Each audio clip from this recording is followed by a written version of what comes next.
You say that you would stay with her that night, make sure she was okay? I said I would stay with her for a little bit, yes, until court and the steward came back. Okay. And at the time you left, had they gotten back?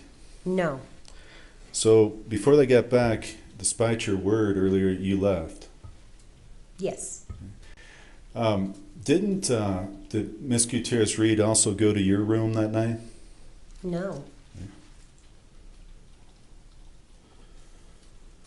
Now, your testimony is that the last time you used cocaine was approximately 20 years old. Is that right? Yes, sir. So that would have been, I think, 31 years ago. Yes.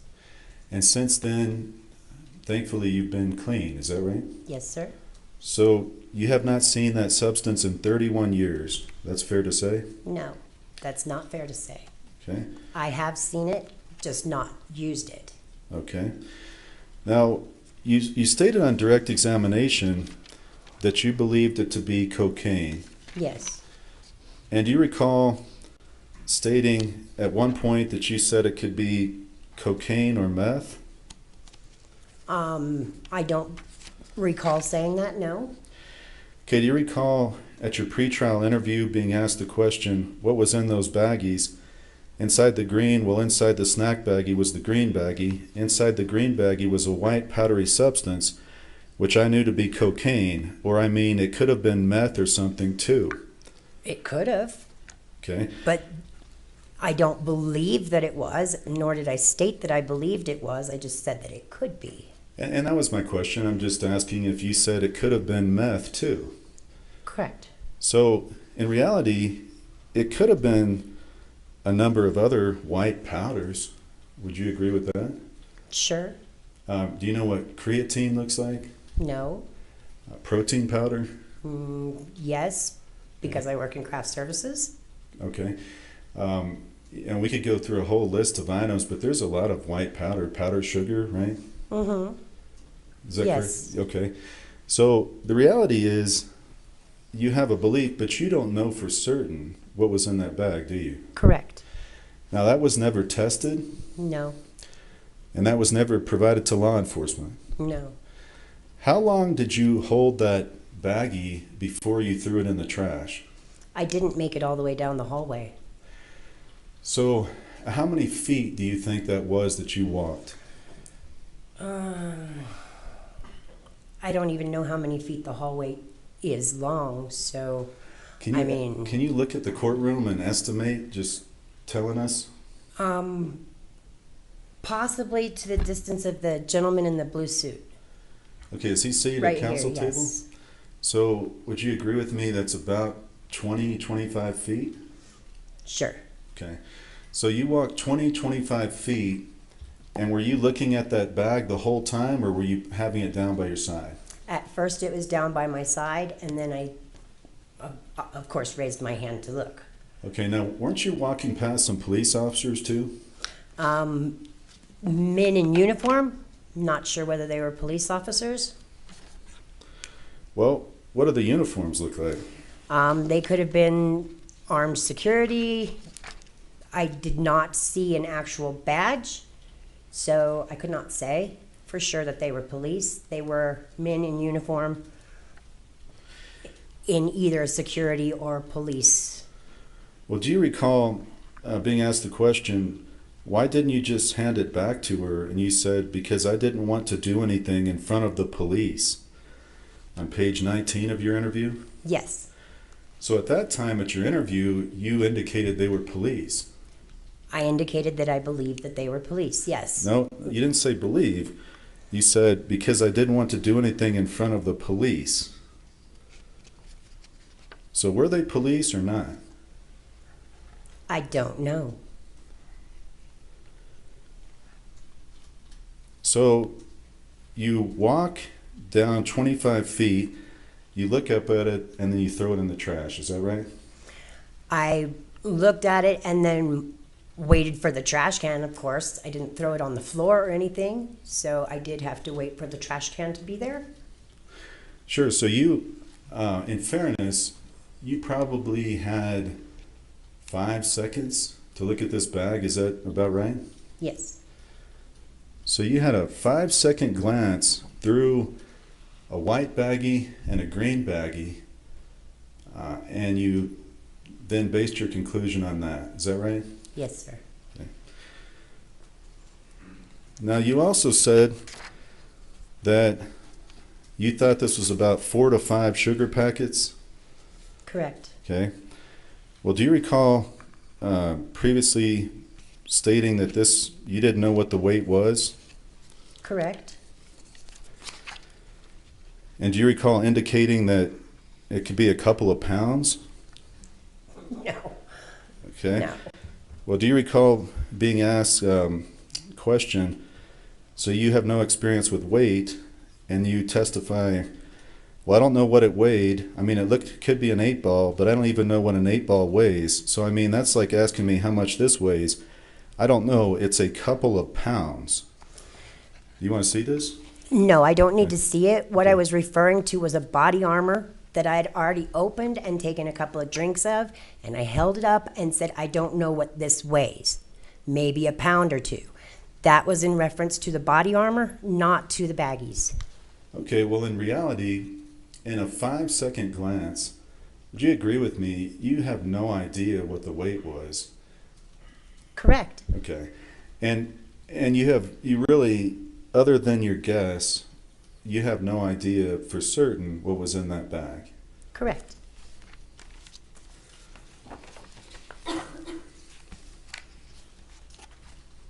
Then may I just have one moment?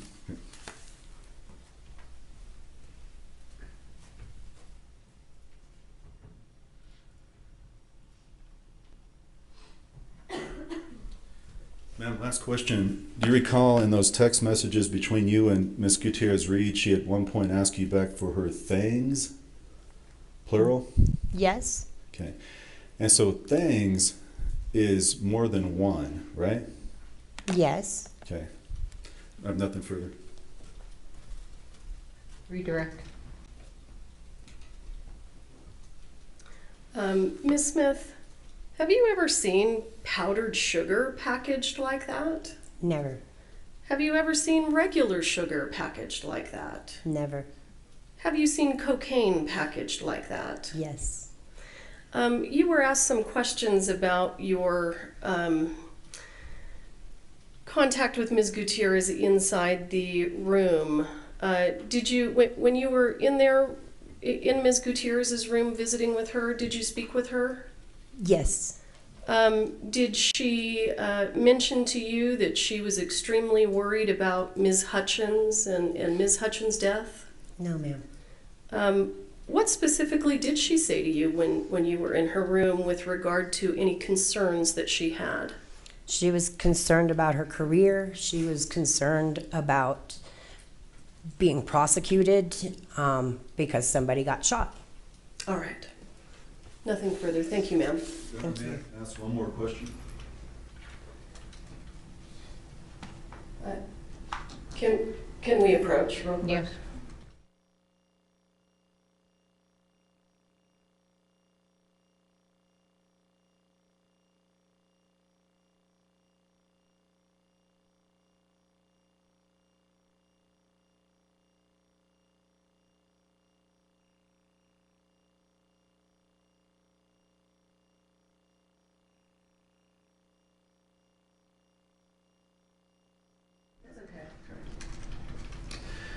Ma'am, you were the one that told Miss Gutierrez Reed that night that Halyna had passed, correct? Yes. Okay, nothing further, Your Honor. All right, thank you. Your excuse. Thank you. Next witness. Let me look at the list. Give me just 1 second.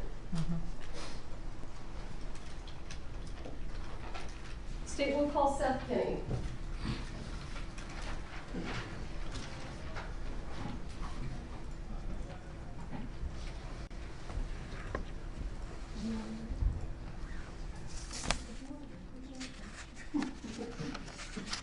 Can we approach Your Honor?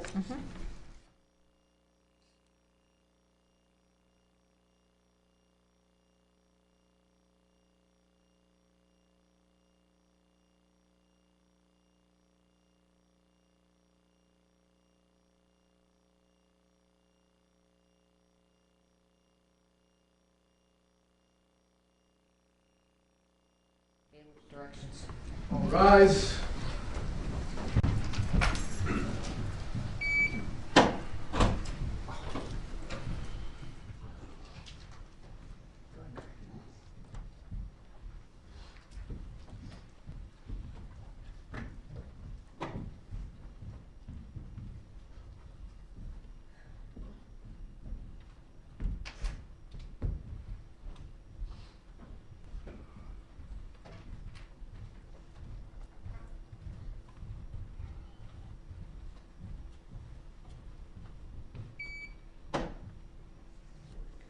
All right, thank you. We're in recess. We'll, once you get back here at 5 of, okay? Thank you.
may be seated.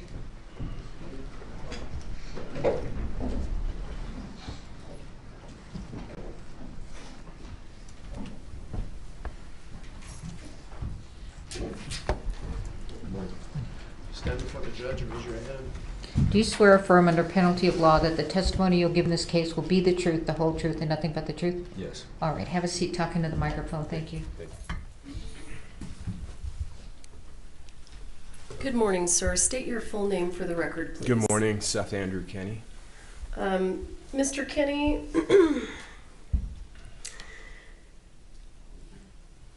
where to begin?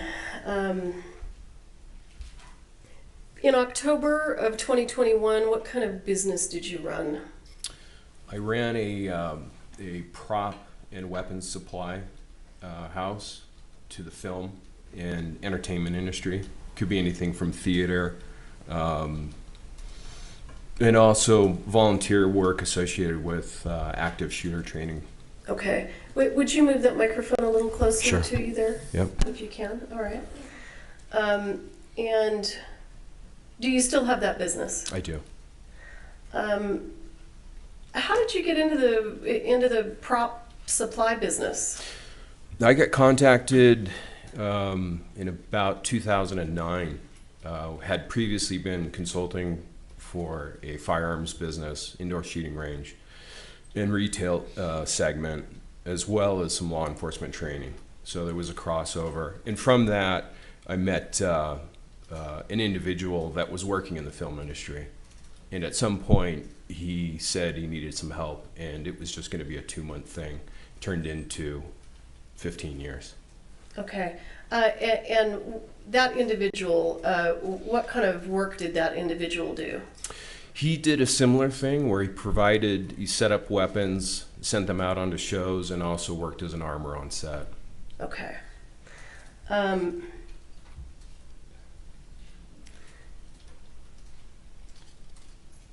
So how long have you owned PDQ props? It's been about 12 years, maybe 13. Okay. And at some point, sir, did you meet a gentleman by the name of Thel Reed? I did, very briefly. I was aware of Thale Reed because we were on opposite ends. He was working set on Django Unchained, and I was behind the scenes working with the prop master, preparing the weapons that were going to be used by cast. So I was aware of him then. And then very briefly one day, a prop master brought him into the LA Prop House Arsenal, where I did actually meet him. It wasn't again until about 2018 where we became friends. Okay. So when the two of you became friends,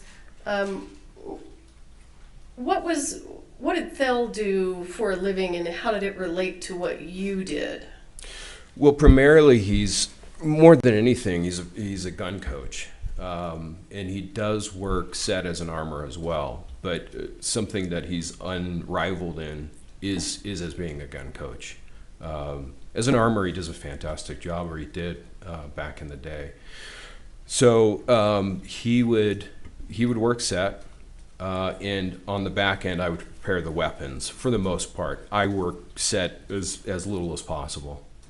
Okay, when you say work set, what do you mean? Actually, ending up on a call sheet, being hired by a film production. It could be episodics. It could be any TV show that you might see.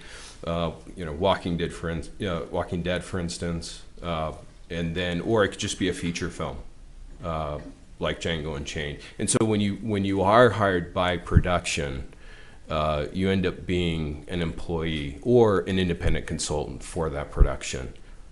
Okay. So working on set was not your thing? Definitely not my focus. Okay. And what, at some point in time, did you and Mr. Reed work on a film together where Mr. Reed was an armorer or a coach and you were the vendor, the supplier? That was, it was 1883. It wasn't a feature film. It was more of a, one-run episodic. And I had been working with Taylor Sheridan's prop master. And who's Taylor Sheridan? Taylor Sheridan is a writer, director of the Paramount production, and he's kind of created his own segment of Americana that's very popular. Are you talking about Yellowstone and 1883? Yellowstone 1883, Yellowstone 1923, Mayor of Kingstown, Sicario. He wrote Sicario, both, I believe. Wind River, amazing movie. Okay. That was actually the first time that I had been a provider consultant for Taylor Sheridan, was on Wind River. Okay. Let's jump back to 1883. Describe for the jury, please, how you and Mr. Reed sort of worked together on that series. Well, I had to push hard to get him onto the crew and hired. And so we talked about it, and I'm fairly tight with the prop master. You know, again, we've been working together since Wind River. And I convinced him to hire Thale, and to keep him on longer than most gun coaches or older persons would be allowed on set. You know, frankly, the Texas heat was just too much for him. And just so that everyone knows, approximately how old is Mr. Reed now? Exactly, I don't know, but he's got to be pushing 80. Okay. So in what capacity was Mr. Reed hired on the set of 1883? Was he a coach or an armorer? Primarily, he was the gun coach, and he had difficulty with the Texas heat. So, you know, I was constantly making sure that he was in an air-conditioned environment, and that's not something that a set on Texas allows for. Sure. So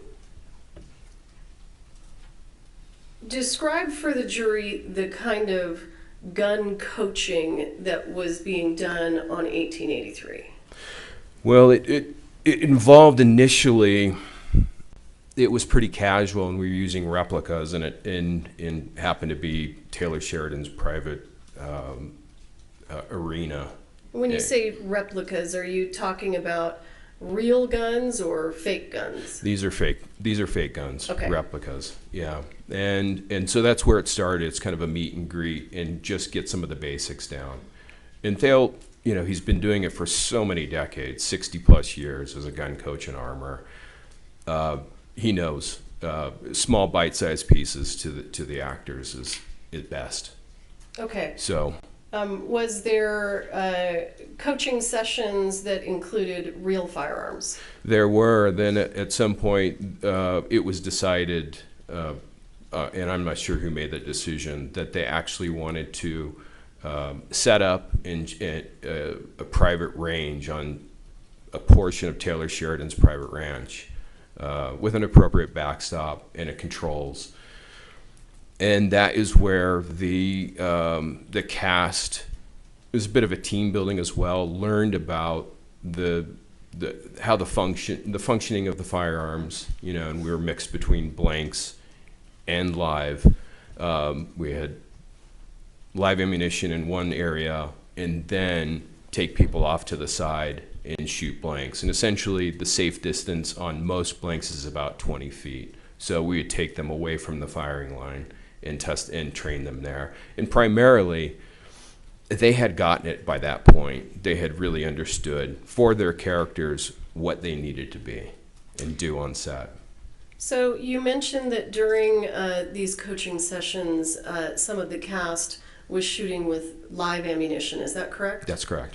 And do you recall what kind of caliber weapons the cast was using to shoot that live ammunition from?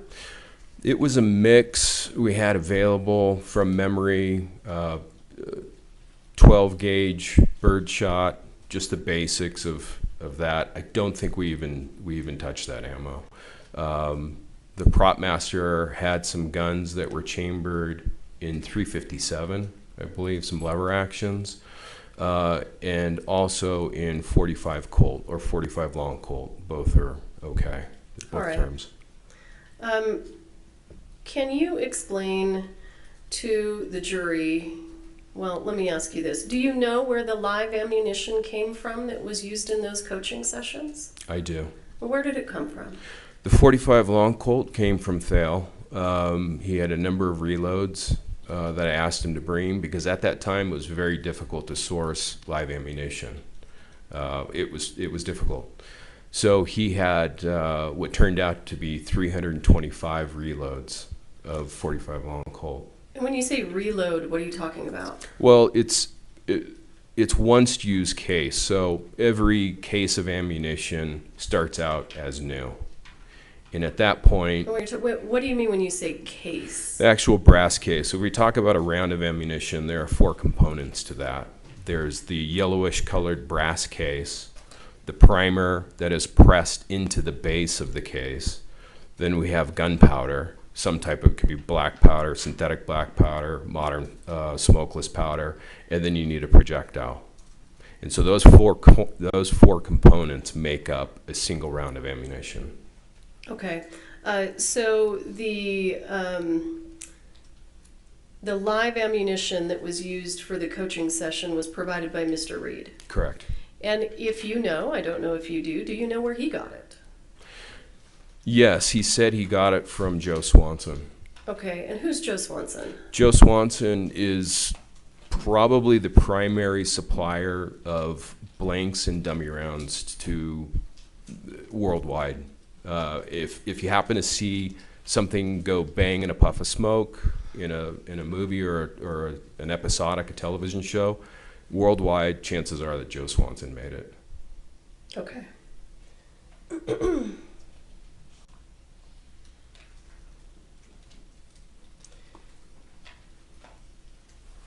Now,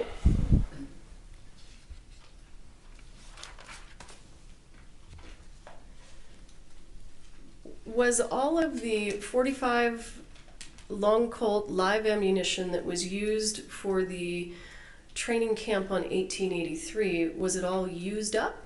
No. So can you tell us approximately how much was left over? It was, if memory serves me correct, it was about 125 rounds, roughly. And what happened to that ammunition after you finished training the actors on 1883?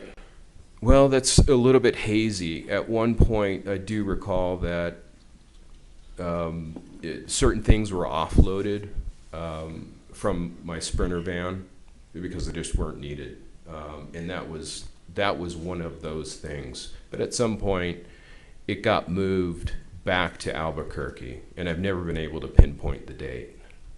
The live ammunition was moved back to Albuquerque? Correct. And specifically, where in Albuquerque was it being housed?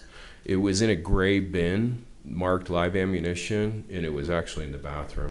Of where? Of PDQ's location in Albuquerque. Of your business? Correct. Okay. And can you explain to the jury how you would keep, how did you know it was live, and how were you able to keep it separate from dummies and blanks? Well, it's obviously, it's a concern anytime you've got these things in, let's just say, one structure. And in this instance, always better to keep live ammunition near blanks rather than dummy rounds, because dummy rounds and live ammunition can look exactly the same. So if we were to look, if I were to set aside a single blank and a piece of, in a round, single round of live ammunition, it would be obvious which is which, just from looking at it, okay? The same cannot be said for live ammunition. So these are things that should never be next to each other. Did you keep all of the 45 long Colt live ammunition in the gray bin? It was in the gray bin, and it was marked on 2 sides live ammunition. Did you have 45 long Colt live ammunition stored anywhere other than the gray bin at PDQ in Albuquerque? No. And do you recall a search warrant being executed at PDQ? I do. And when the search warrant was executed, were you present? I was. Did you aid the police? Absolutely.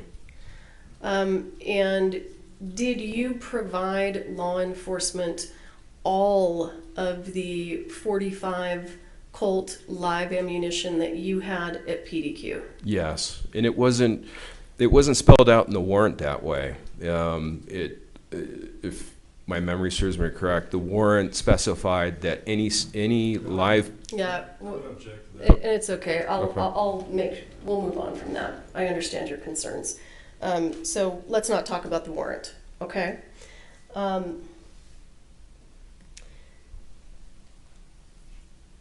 Was there another show that you and Mr. Reed both supplied firearms and ammunition to after 1883? No, So not that I recall. let me, did you supply firearms or, and when I say ammunition, I apologize, I mean blanks and dummies, to the set of a movie called The Old Way? Yes, but that was filming concurrently with 1883. Okay, they were happening at the same time. Yes. All right. So what did you Wait, provide? excuse me. Wait, actually, sorry. Now that I think about it, actually, Hannah was wrapping The Old Way, and we were still in pre-production at that point. I don't think we had gone to camera yet. On 1883? Yeah, I remember being in Texas at the time when Hannah was wrapping out The Old Way, which is essentially concluding filming. No more camera work at all, right? She's packing up her guns, she's packing up her bags Okay. to leave Livingston, Montana, and we were still prepping to go to camera, but working for production on 1883. Okay. So you indicated that Hannah was involved in the movie The Old Way. Can you explain to the jury in what capacity was she working on that film? Well, it was her first solo lead as head armor, and Thale got in touch with me and said that. Hang on, I don't want any hearsay. Okay. So she was the lead armor, and that was the first movie she was lead armor on. Correct. Okay. Explain to the ladies and gentlemen of the jury what you supplied to the set of The Old Way. Roughly half the guns, most of them the long arms, which are lever actions, and shotguns, and single shot rifles as well. And then there was a mix of about 50% Thale, 50% PDQ supplied the blanks. I supplied 14 rounds of 38-40 dummy rounds, and Thale and Hannah supplied the balance of the dummy rounds. Okay, so you supplied the only dummies that you supplied to The Old Way were caliber 38-40. Correct. Did you supply any 45 long Colt dummy rounds to the set of The Old Way? No, I didn't have any. And you only supplied 14 38-40 dummies? It's all I had, yeah. Okay. And it's your understanding that Mr. Reed and Ms. Gutierrez supplied the remaining dummy rounds to that show? Yes.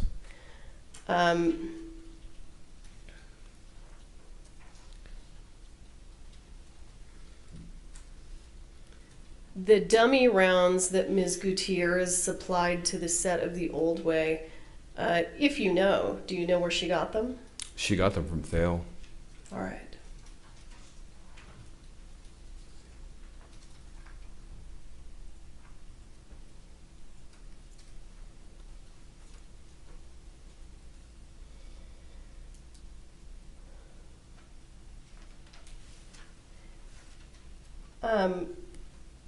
Do you source a lot of your ammunition from Mr. Swanson?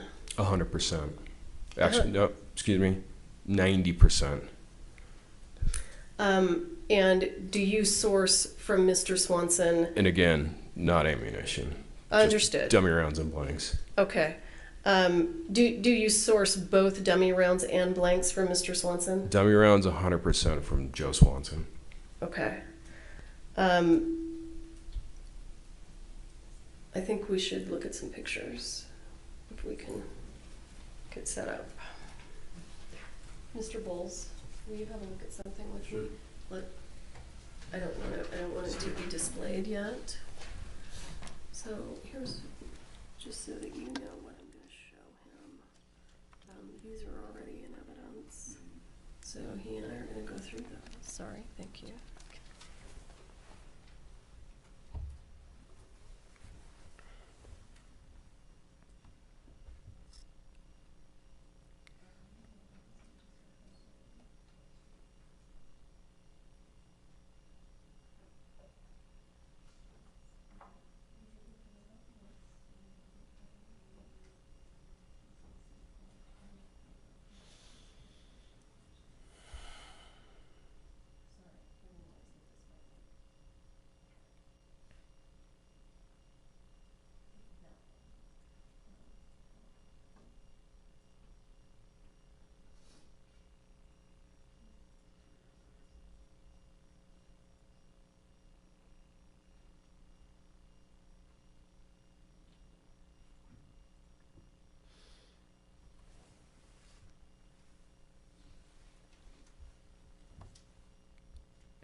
I'm good, thank you.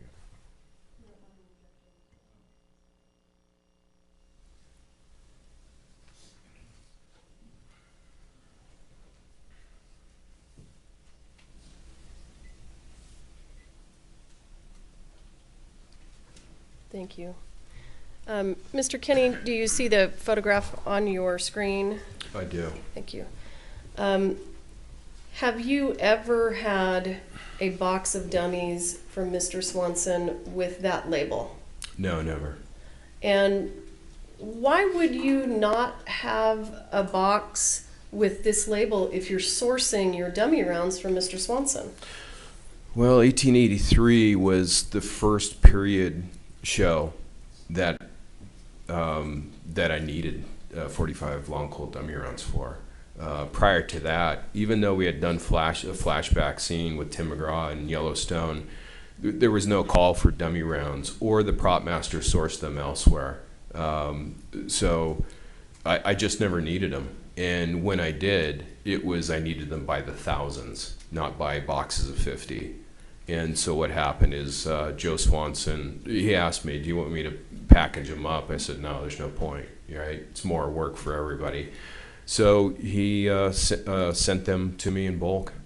Okay, and so you never had anything like this in your possession? Never. And let's talk about the dummy rounds that you provided to the set of Rust. Did you provide 45 long Colt dummy rounds to the set of Rust? I did. I supplied a single box of 50 on October 12th. And where did those dummy rounds come from? They had just come off of the day prior from the prop truck in Texas from 1883. So when you took the dummy rounds that you supplied to the set of Rust from the prop truck on 1883, walk us through what you did with them. So the Sarah and Hannah had issues with a couple of guns, and so potentially they needed replacements. There was an issue with the reassembly after cleaning. So I pulled some of PDQ's inventory from the 1883 prop truck to make sure that I had something to replace. Unfortunately, I couldn't find a 45 long Colt chambered gun that matched what they had on Rust, but I did find one chambered in 4440. So I took that gun, a box of 4440 dummy rounds, and also spotted some antiqued 45 long Colt dummy rounds in bulk, and put them literally into a double bag of some type of grocery store bag. And those 3 items went into my Sprinter van, and I drove straight from that set to my PDQ's location in Albuquerque. And when you got to the PDQ location in Albuquerque, what did you do with the 45 long Colt dummy rounds that you brought from 1883? It's kind of an odd thing to say, but because there were probably a considerable amount of money in firearms in the van at the time that were headed back to California, I slept in the van with the guns behind closed gates, but that's just what you have to do. So it wasn't until the morning of the 12th that they were brought into the my place, PDQ's location in Albuquerque. Okay, and what did you do with them when you brought them inside? Well, I got rid of the grocery bags straight away, and I built a small brown cardboard box, and they got poured into there. Sarah Zachary was running late. When she showed up, I was able to reassemble and test the gun. And let me stop you real quick, just so that we're connecting all the dots. Why was Sarah Zachary coming to PDQ on October 12th? Well, she needed to find out whether or not I could quickly reassemble the gun without issue and make sure that it was ready to be used on camera for Rust. And were you able to do that? I was. Okay. But she ended up running probably 3 hours late, and I had nothing else to do. Essentially, I was just waiting to meet with her and drive to California. So while I was sitting there doing nothing, I looked at these overly antiqued rounds that had been dipped in a chemical that patinaed not only the lead bullets, but also the cases very heavily, too heavily, and they didn't look right. They didn't look right for camera. So I just sat there and decided, well, I'll just see what it looks like after I polish them up with some Quado steel wool. And that's what I did. What I realized, though, too, is that some of the chemicals seemed to have leaked into the case, and some of the rattles seemed muddy. And what do you mean when you say some of the rattles seemed muddy? well, Joe Swanson, for the most part, stopped using BBs inside the dummy rounds because the sound guys could hear them on camera. So if the gun is being manipulated, he could actually hear the dummy rounds rattling around. And there's a number of instances where I can hear dummy rounds in TV and movies where I can spot it, and I'm like, oh, you can hear the dummy rounds rattling. It's kind of interesting. So he switched to using a single piece of number 2 lead shot, which is an adequate rattle, but it's a little bit muffled. And I suspect what had happened is the chemical had caused some kind of gooey layer, to my best guess. And so I noticed that they just didn't sound safe to me. They just didn't sound like I wanted, Hannah and Sarah to have to be dealing with something that seemed odd.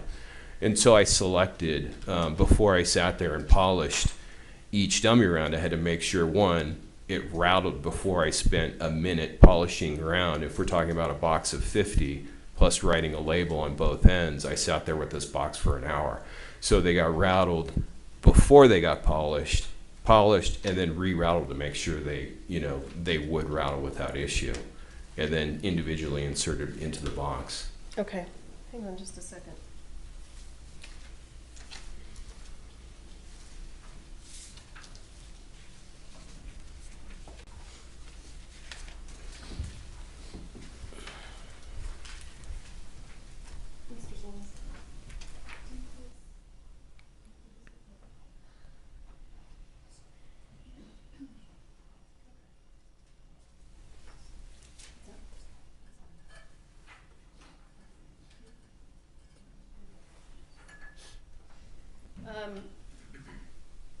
Mr. Kinney, I'm going to show you what has previously been entered into evidence as Defendant's Exhibit L43.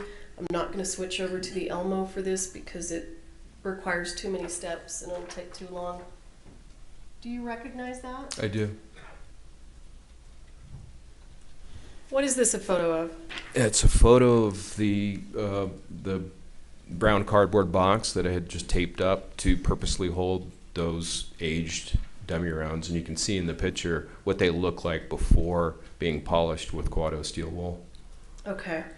I am going to show you what has been marked as State's Exhibit 174.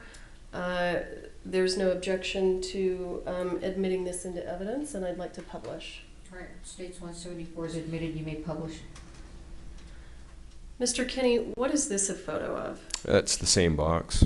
Just it's missing the. I think I saw some spent blank cases in the box as well as the Quado steel wool. Okay. So when did you take this photograph? I don't recall.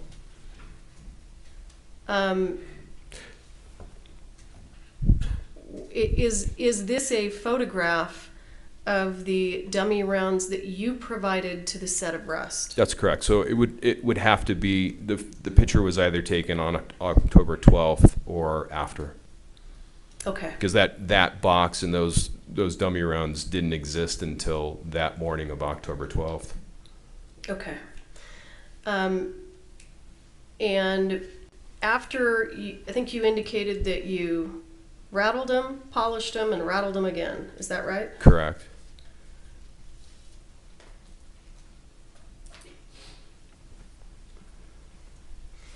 And how did you provide them to the set of Rust? Were they in a bag? Were they in a box? They were in a white box with white gaffer tape, which is kind of a pattern tape, very strong. And I hand wrote in blue Sharpie ink on both ends of the box what the contents of it were. All right, I'm going to show you what has been previously entered into evidence as State's Exhibit 48. Do you recognize that? I do. What's that? That is the box of dummy rounds that I supplied to Sarah Zachary on October 12th.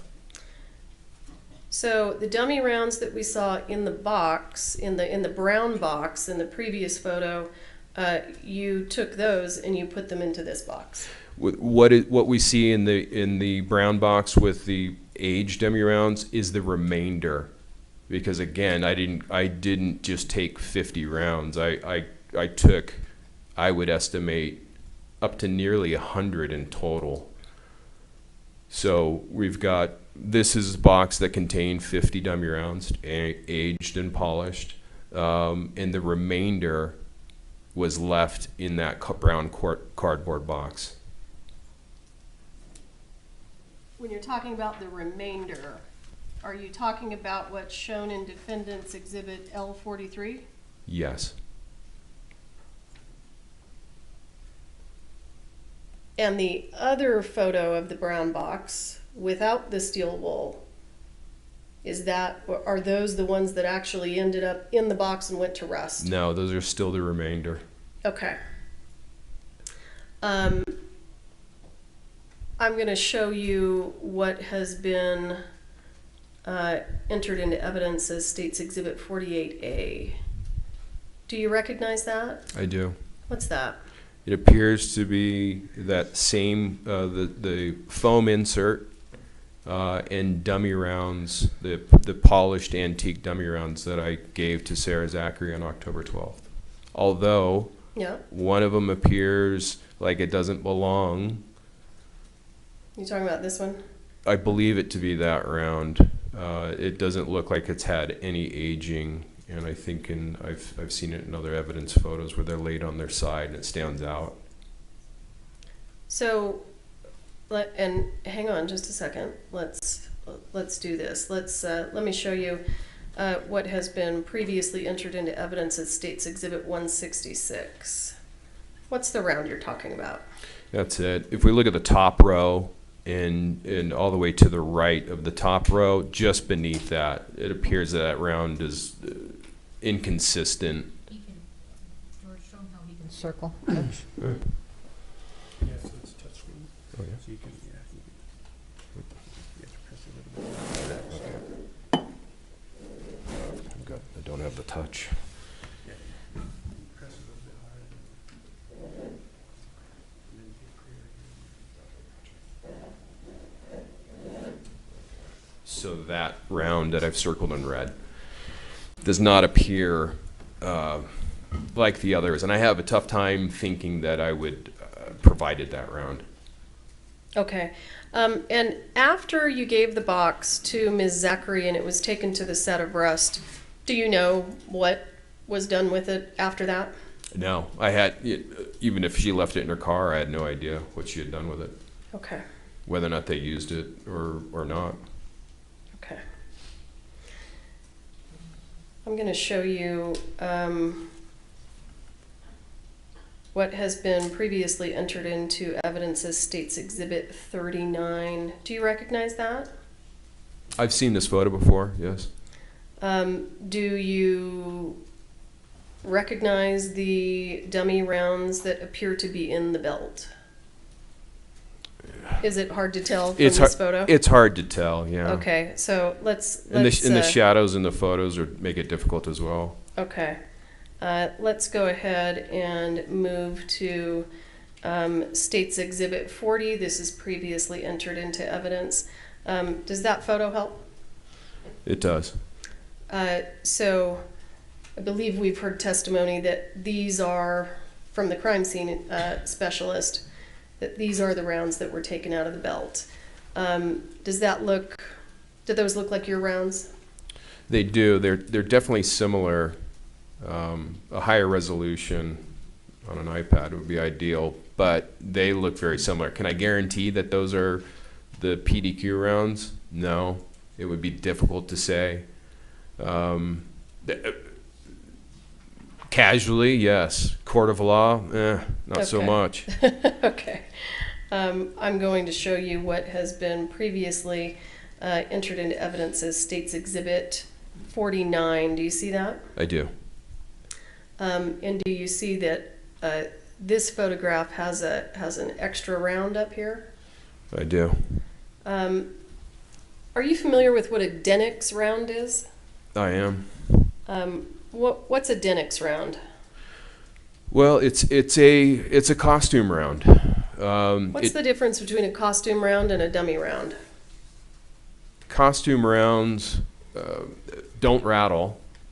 First off, the Denix round that I've found, that I've tested, won't chamber in a gun either. The cast manufacturing seam is out of spec, so even though it says 45 Colt or 45 long Colt on the end of it, you actually can't get it to chamber. Hang on just a second. When you said the cast manufacturing seam, can you see that in the photo? I can, yep. I'm gonna go ahead and underline it. Okay. All right, thank you. Have you ever had Denix rounds in your inventory? No, because it's something that if it doesn't rattle and it's coming from a weapons supplier, a vendor, it sets a dangerous precedent that we can say some dummy rounds don't rattle. And there is definitely debate regarding this point. PDQ, though, and I have never sent out any dummy round that doesn't rattle, whether or not the primer has been struck by a firing pin. So even if we're talking about, well, we can assume that because the firing pin has hit the primer, it must be a dummy round and there's nothing in it, and that is definitely not the case.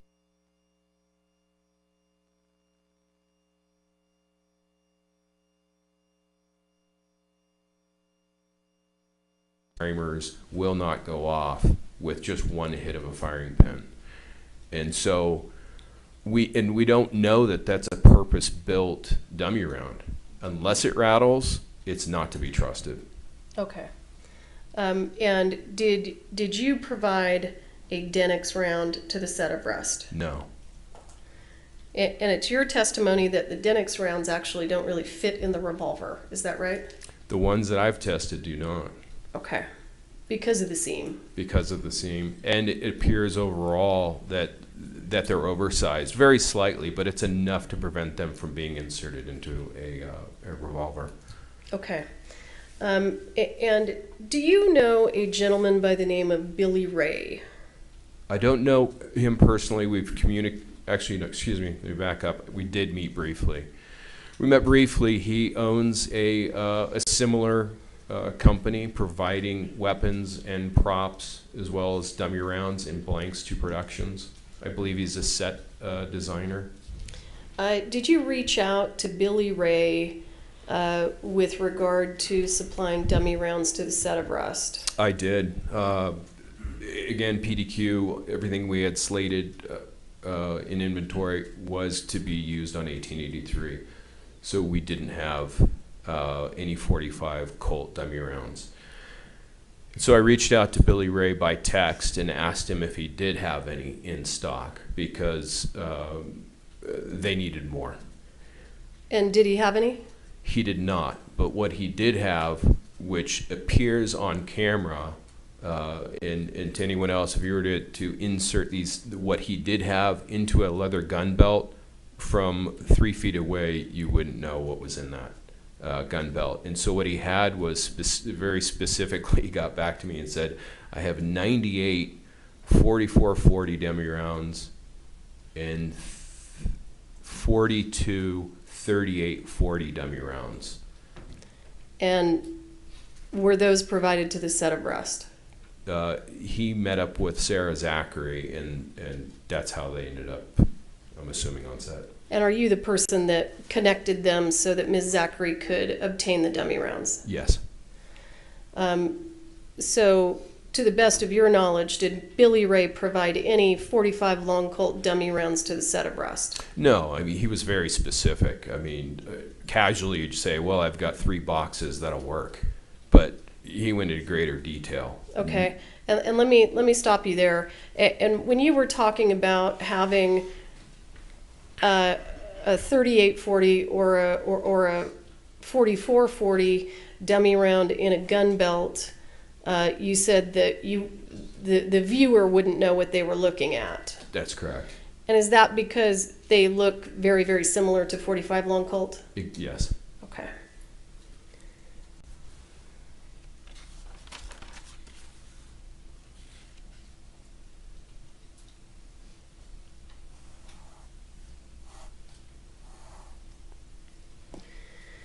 So, in terms of dummy rounds, we understand that you provided some, and we've looked at those photos.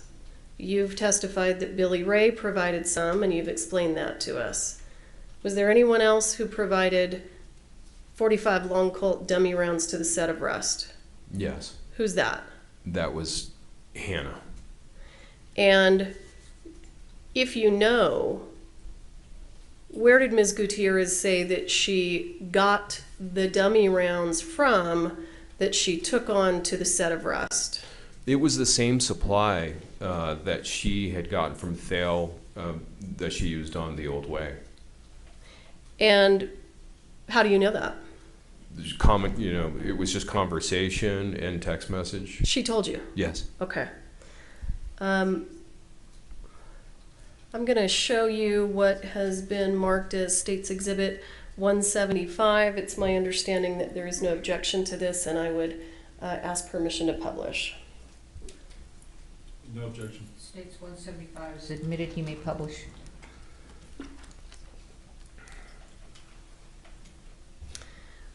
Sir, have you seen this before? I have. And what is this? It's a conversation. Who's participating in the conversation? broken my glasses. Yeah, it's a text conversation between myself and Hannah.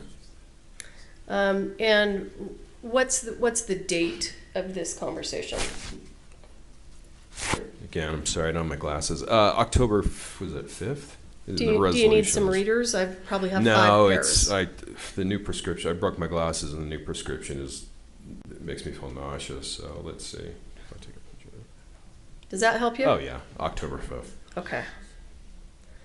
What are you and Ms. Gutierrez talking about here? Well, we're talking about the let's see.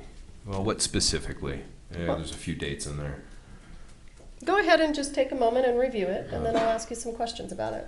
Well, I'm asking her about how she was looking on, for leather. And when you say leather, what do you mean? It would be primarily gun belts, but it could also mean bandoliers as well. I don't recall that Rust had call for bandoliers. It was just primarily, gun belts and holsters. Each gun belt can hold up to 18 rounds of okay. dummies. So to kind of move through this in this text conversation, does Ms. Gutierrez indicate to you that she can't find any of the dummies? Yeah, and she mentions, some of them are still in the belt and in the belts. So hang on. Yep. When she says she can't find any of the dummies, what is your response? Sorry about this. What happened to the dummy? Yeah, what happened to the dummy rounds from TOW, which is an abbreviation of the old way. Okay, and what's her response? Some of them are still in the belts. Yeah. And then, what do you explain to her? Something about dummy rounds don't get returned. What are you telling her?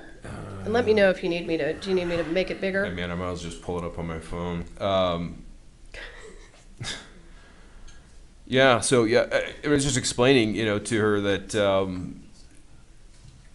she needs to, let me know, or as a normal course of business moving forward, now that she's no longer underneath her dad's wing, that if something gets lost or damaged on set, the production needs to pay for it. You said that's an L&D. What does L&D mean? Lost or damaged. Okay. And in this instance, she's just saying, essentially, yeah, they fall, just commonly, the dummy rounds fall out of gun belts for stunts, or even maybe picked up for souvenirs by extras or actors. Who knows? Okay. And Ms. Gutierrez responds, and she actually, I think, confirms what you just said. Isn't that right? Yes. She says, you never mentioned this. I definitely lost some off of the belts during the action scenes. Right. She says maybe like 50 total. I'm not sure. And then she says, so I have to round those up tomorrow and count these? Yep. That was the conversation. And then does she say to you, you both just send me out to do these things and don't teach me right. Shame on both of you. Yes. Okay. And you respond, you're a naughty child. I'll let Papa handle this one. Right. Were you joking? Partially. And what was her response? So what if I need more? You guys freaking blow. Okay. So based on State's Exhibit 175, was it your impression that Ms. Gutierrez was bringing dummy rounds that were already loaded into gun belts? Absolutely. Not only that, but we were counting on it. What do you mean you were counting on it? Because everything else from PDQ was slated for 1883.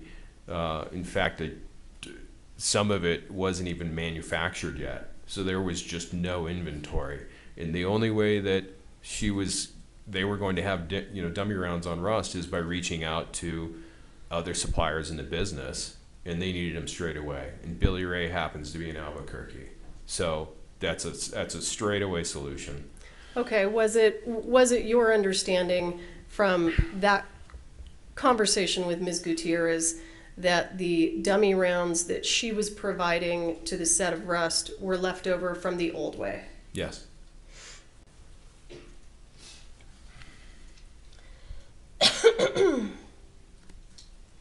I'm going to take you to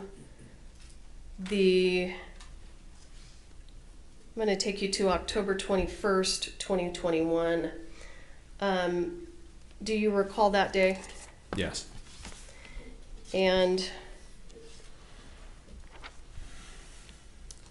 let me ask you, prior to October 21st of 2021, were you ever physically present on the set of Rust? No. When was the first date that you were physically present on the set of Rust? It was when the sheriff's department executed the warrant on the prop truck. And why did you need to be present for the sheriff's department to execute the warrant on the prop truck?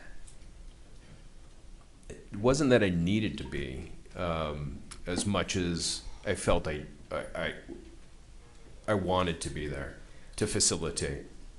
And how did you intend to facilitate? But just to be available to answer questions that may have come up. In addition to providing blank ammunition and some dummy rounds to the set of Rust, did you also provide firearms? Yes. Approximately how many firearms did you provide, if you recall? Approximately 30. And do you know where the 30 firearms that you provided were being stored? They were being stored on the prop truck, in the safe.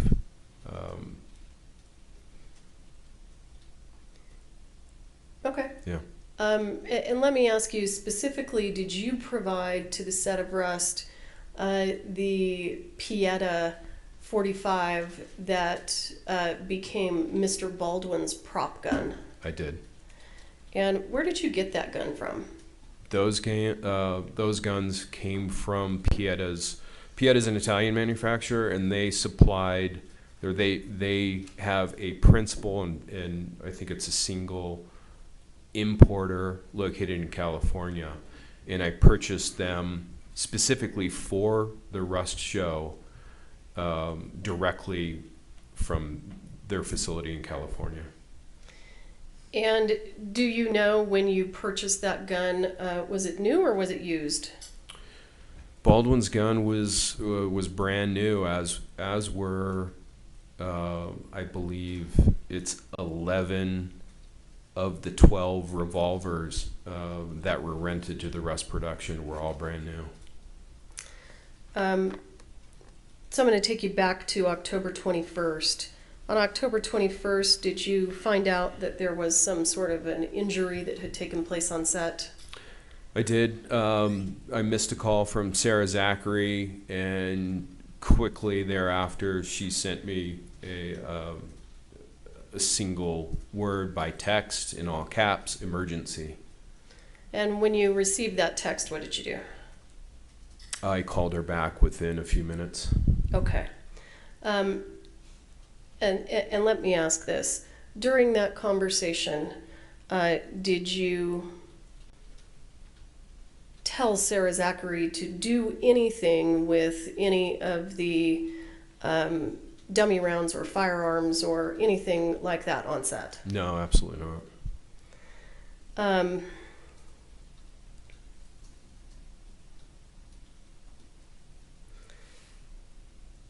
After your conversation with Ms. Zachary, did you call Mr. Reed? I did. I tried several times to get a hold of him. And by phone. Were you ultimately able to get a hold of him? I was. He returned, and I recall texting him as well, and he did finally return my call. Okay, and I'm not going to ask you what he said during that call.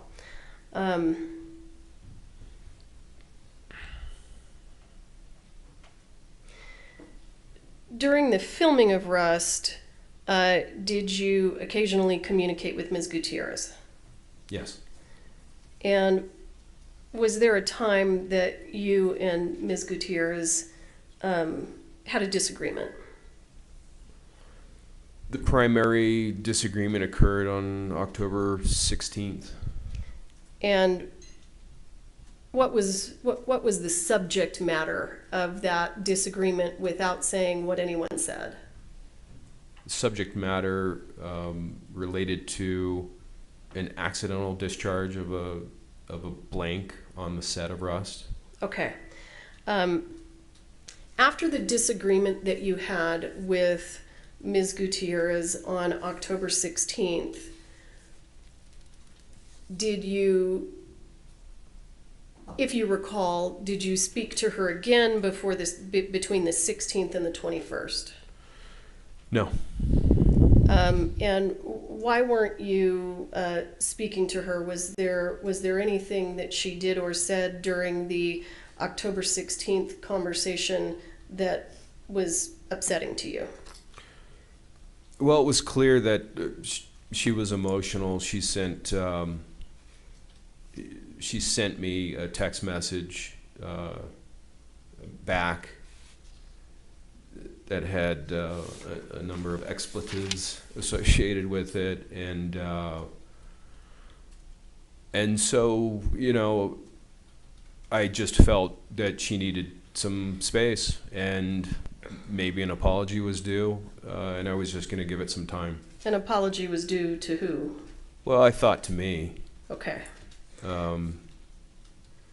Understood. Sir, did you provide any live ammunition to the set of Rust? No. Did you ever give any live ammunition to Sarah Zachary? No. Have you seen photos of the live ammunition that was found on the set of Rust? I have. Did you possess any ammunition that looked like that? No.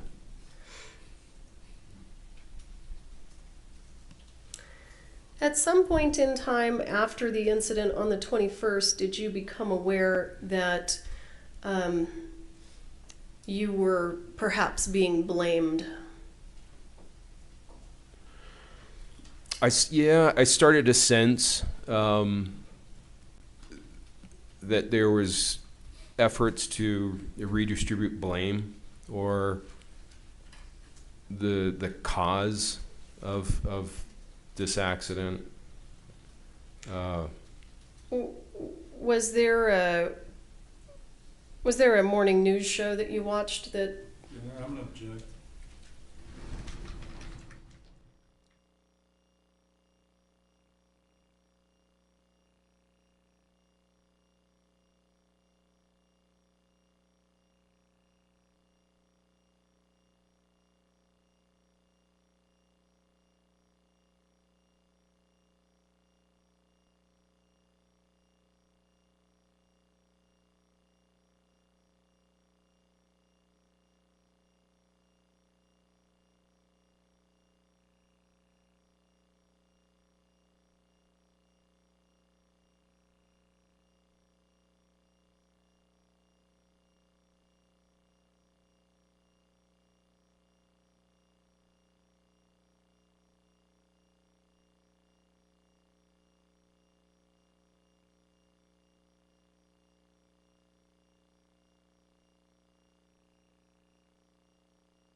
Mr. Kinney, did you see a morning news show? I have seen one. I'm talking about a morning news show where Mr. Bowles and Mr. Reed were the guests. Yes, I do remember that. And did anything about their statements on that morning news show cause you to believe that you were perhaps being targeted or blamed?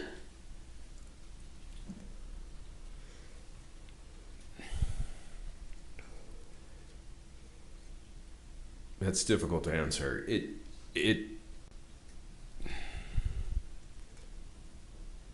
started to feel I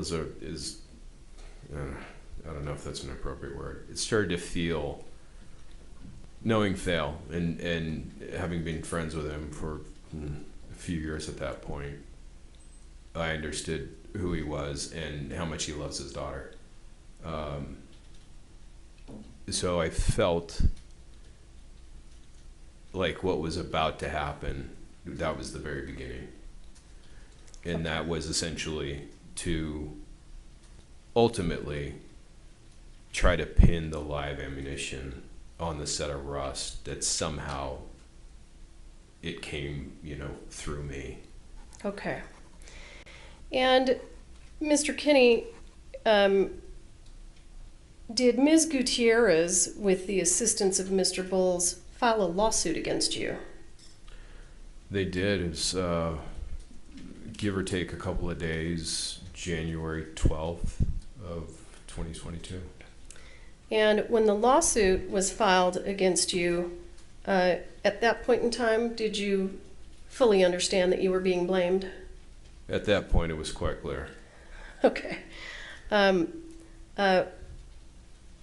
What is the status of that lawsuit now? Well, the complaint. I'm not a judge.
Mr. Kinney, was that lawsuit later dismissed? It was.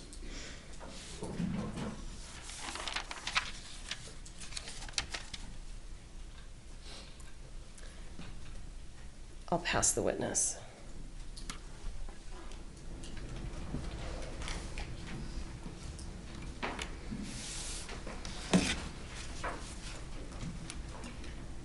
Cross-exam. Thank you, Your Honor. Good morning, Mr. Kinney. Good morning. We've met over Zoom, but we've never officially met in person until this morning. Is that correct, sir? It is. Okay. Mr. Kinney, I want to walk you through, to start with, the 1883 set. And I think initially, Thel Reed had brought live rounds in a green ammo can. Is that correct? That's correct. They were, and specifically they were reloads, yes. And these were reloads, and some percentage of them were Starline brass reloads. Is that correct? Yes, I think I would just guess a good percentage, roughly 50% of the cases were Starline. Now, I think you described previously that there were three types of bullet characteristics within those reloads. Is that correct, sir? That is. And will you tell the jury what three types of reloads there were? So again, if we consider that a round of ammunition has four components, and commonly people say bullets, in what they were referring to is a total cartridge, right? But the bullet is actually the projectile, that single component, which essentially is flying towards whatever target. And Thale had brought 45 Colt reloads that were made up roughly of almost equal thirds, you know, and it was a third what are called semi-wad cutters. The tip of that projectile is shaped exactly like a crayon. It has the exact shape of a newly unused crayon. Then there was another bullet profile, a truncated cone, which kind of has the spaceship look to it. And then there was the more common and typical found heavy grain bullet, which is, I think, probably what most people would assume is a bullet when they do that. And it just looks like a lump of clay. And it can be, there are slight variations to those shapes, but it can look like a human head, essentially, that was circular on all the way around the sphere. Okay, kind of like a rounded kind of. Yeah, and they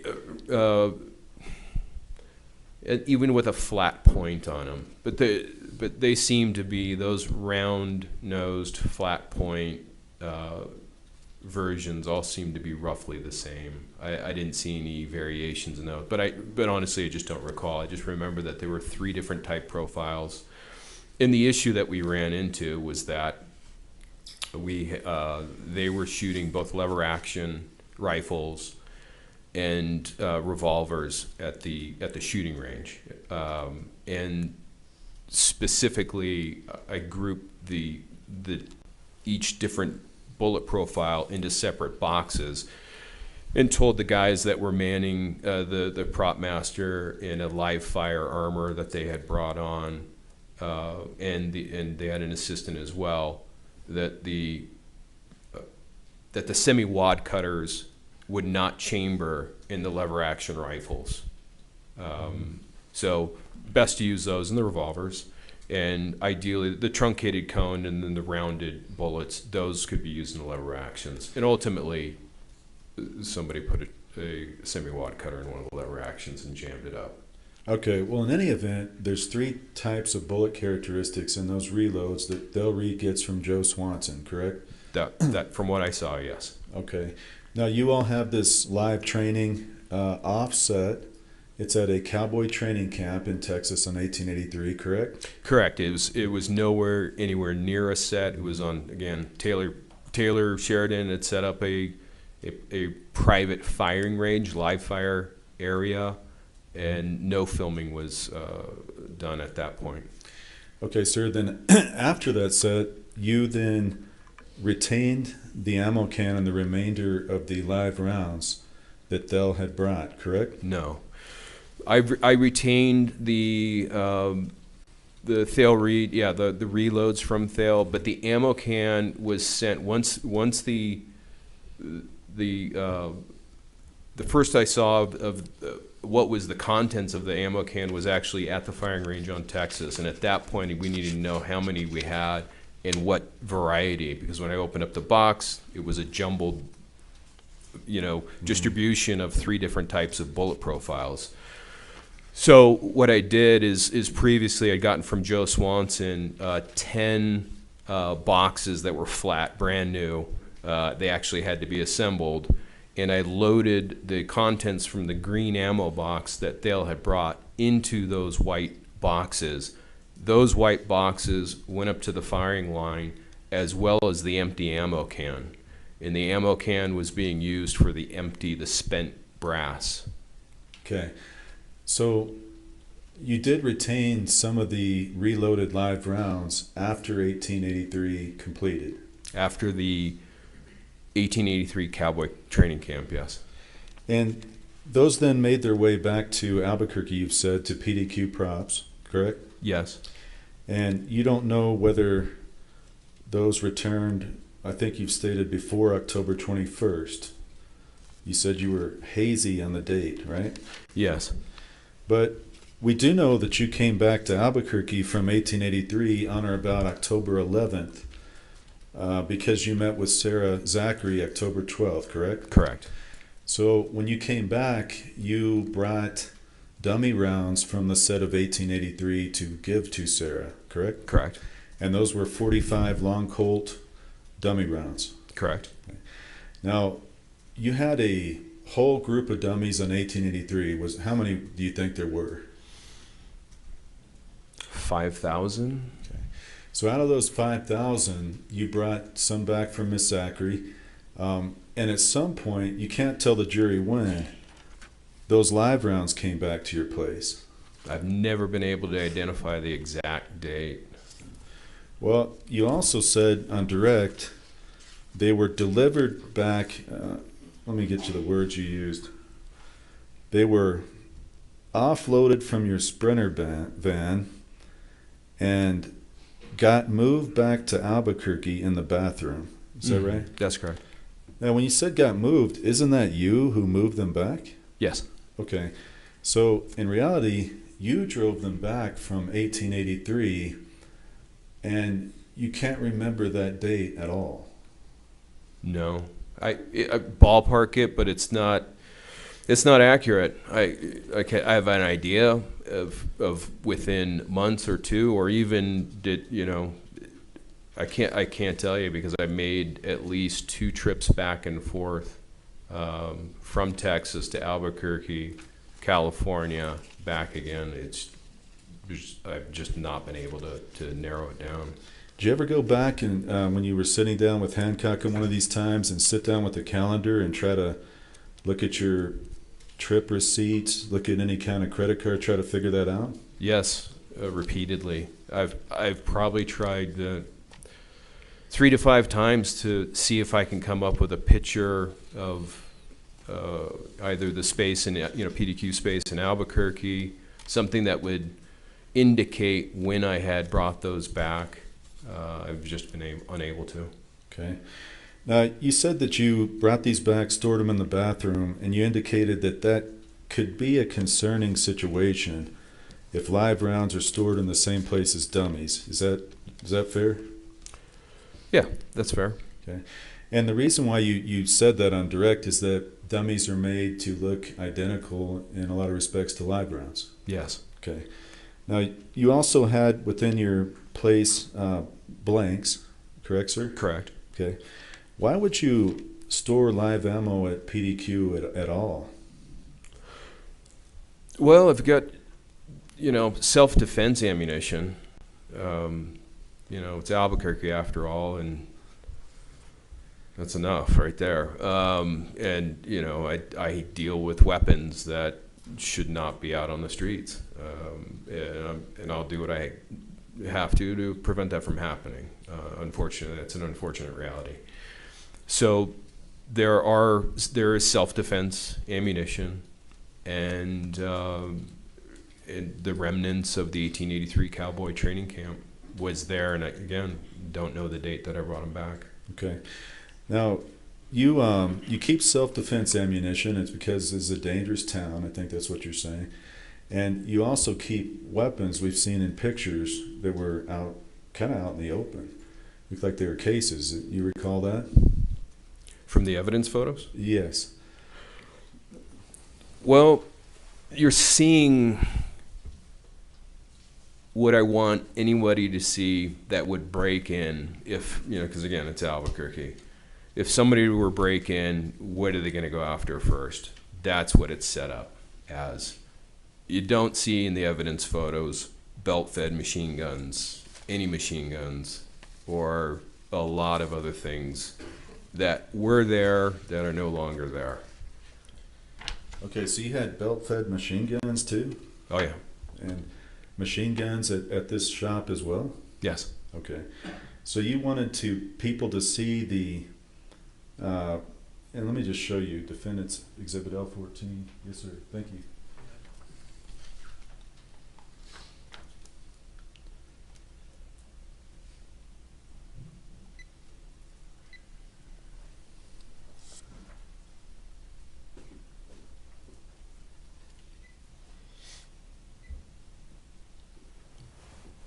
Thank you. Mr. Kenny, I'm going to show you Defendant's L14. And if you could describe, is this a picture inside PDQ props? It is. Okay, sir, can you tell the jury these items, what type of firearms those are? Well, they look to be long arms, obviously because of the length, but what's inside those gun socks is a mystery. It could be anything from replicas, non-functioning shotguns. Could be anything. So these were there on October 21st. Are you telling the jury you don't know what was inside those socks? Definitely not. I have hundreds of guns. Okay, are these hundreds of guns inside PDQ props? Yeah, as well as replica and rubber as well. And replicas they look exactly like a gun, but they are not. And that's not, how do we know that's October 21st, first of all? That shouldn't be. Not October 21st. I'm sorry. Yeah. I'm getting my date. Yeah, thanks for reminding me. Okay. This was the month after in November. This is the search warrant photos. Yes. Yeah. I apologize. You're right. Okay. Yeah.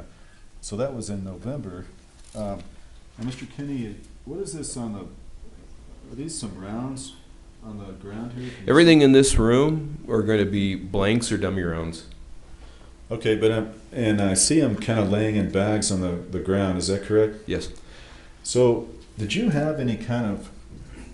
Oh, first of all, before I ask you that, you have a lot of boxes stacked up on the shelves here. Do you see that? Yes, and that shelf holds entirely blanks. Okay. Did you have any sort of written inventory system for all your boxes and? Occasionally, I would go through and make a list of what I had. It was casual. What do I need? Joe Swanson would say, "Hey, I'm running off a batch of 223 blanks and or 9mm, whatever it was." And if I was on the road, it would be helpful to kind of have an idea about that. But there's no spreadsheet of inventory that I kept. Okay, and when you say casual, was it written on a piece of paper? It was 8.5 by 11. I would end up, with 2 or 3 8.5 by 11s because it's not only, we're not just talking about 9mm, right? We're talking about 9mm that is going to be what we use in the industry, anything from a solid plug load.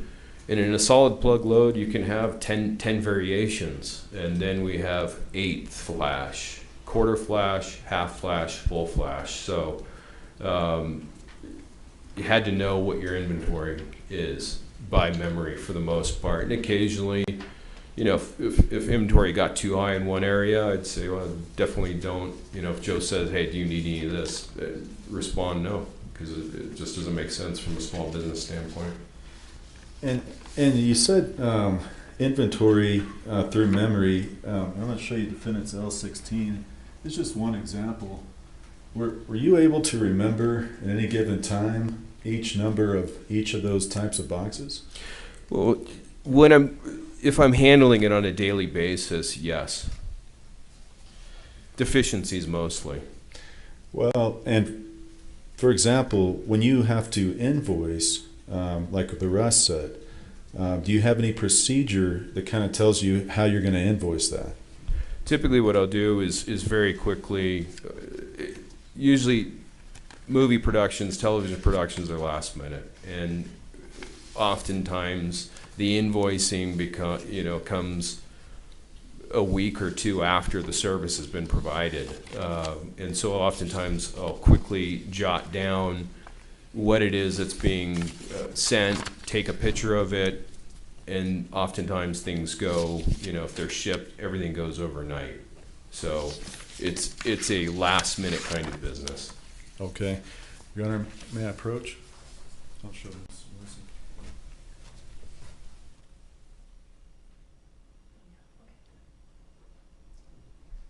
Sir, I'm going to approach and show you defendants EE and FF, and I'll ask you if you recognize these two documents. I do. Can you read or? No, that's okay. Yep. What are those documents? This is an invoice made out to Russ Production with Sarah Zachary here as well. And can you look in the back of the one you just looked at and see what the sticker number is on the back of the page? Just flip it over.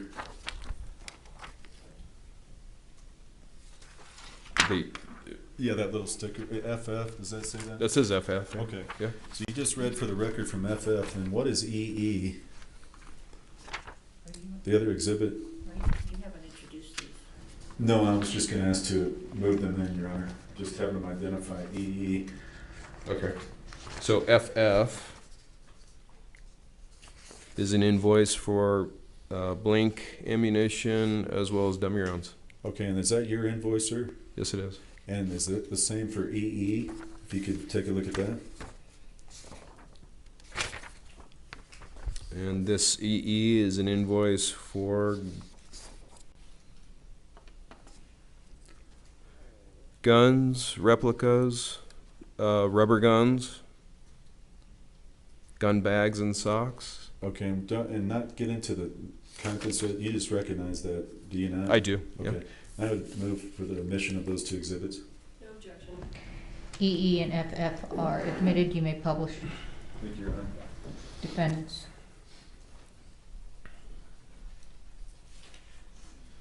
So, Mr. Kenny, I'm first going to show you defendants EE, and you were just telling the jury. Can you just summarize this and don't go into every item? Sure. This is the gun, replica, and rubber invoice to the Russ Production from PDQ. Mr. Bowles, hold the exhibit real quick. Can we approach one? Yes.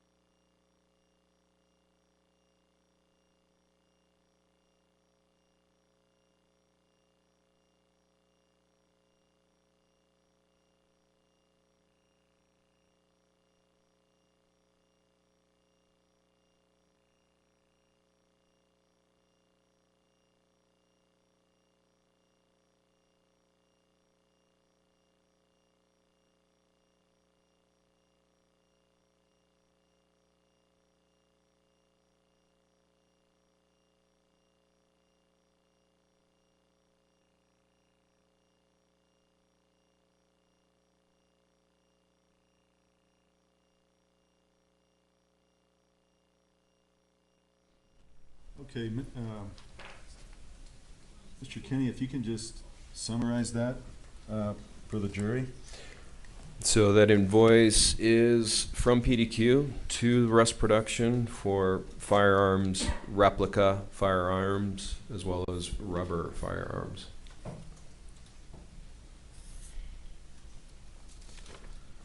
Okay, and now I want to show you, and this is what you, and the one we just saw, this is what you supplied to Rust, correct? Correct. Okay. Now I want to show you defendant's FF. And if you can summarize this document. It's a invoice from PDQ to Rust Production for blanks, blank ammunition, as well as dummy rounds. Okay, and then if I want to show you the second page of that. And what does that say on the second page?